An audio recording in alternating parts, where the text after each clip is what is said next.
अर्थ नहीं जाती। आपका चर्च आना, आपका परमेश्वर को मानना, आपका प्रेयर करना, वो आमीन बोलना व्यर्थ नहीं होगा। लोग सोचते हैं कि मैं ग्रेट कैसे बन सकता हूं, मैं तो 10वीं पास हूं।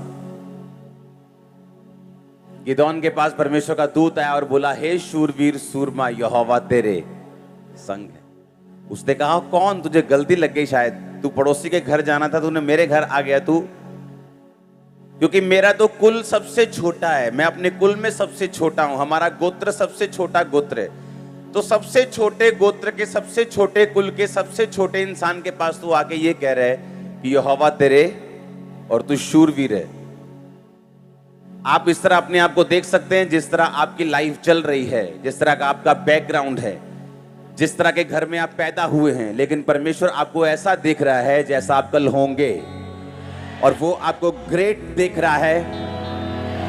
आप वो ले सकते हैं जो परमेश्वर के दिल में है, आप वो ले सकते हैं जो परमेश्वर के हार्ट में है, आप वो ले सकते हैं जो परमेश्वर आपके विषय में सोचता है।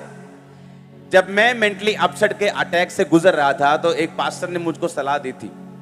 उसने कहा था कि शीशे के सामने खड़ा होना है और मिरर के सामने खड़े होकर, शीशे के सामने खड़े होकर रोज अपने आप से बात करनी है और अपनी लाइफ के ऊपर घोषित करना है कि तू परमेश्वर का दास है, परमेश्वर तुझे इस्तेमाल करेंगे, परमेश्वर तुझे, रोज घोषणा करनी है अपने आप को देखकर। और सुनो मेरी बात, जितने वर्ड्स उन्होंने बोलने के लिए बोले थे, उनमें से एक भी वर्ड ऐसा नहीं था जो मुझे लगता कि मेरी लाइफ में कभी पूरा हो सकता है, कि ये तो हो ही नहीं सकता, ये तो हो ही नहीं सकता, ये तो हो ही नहीं सकता, ये भी नहीं हो सकता, ये भी नहीं हो सकता। इतना वीक और इतना लो उस समय मैं अपनी लाइफ में फील करता था, और है भी था।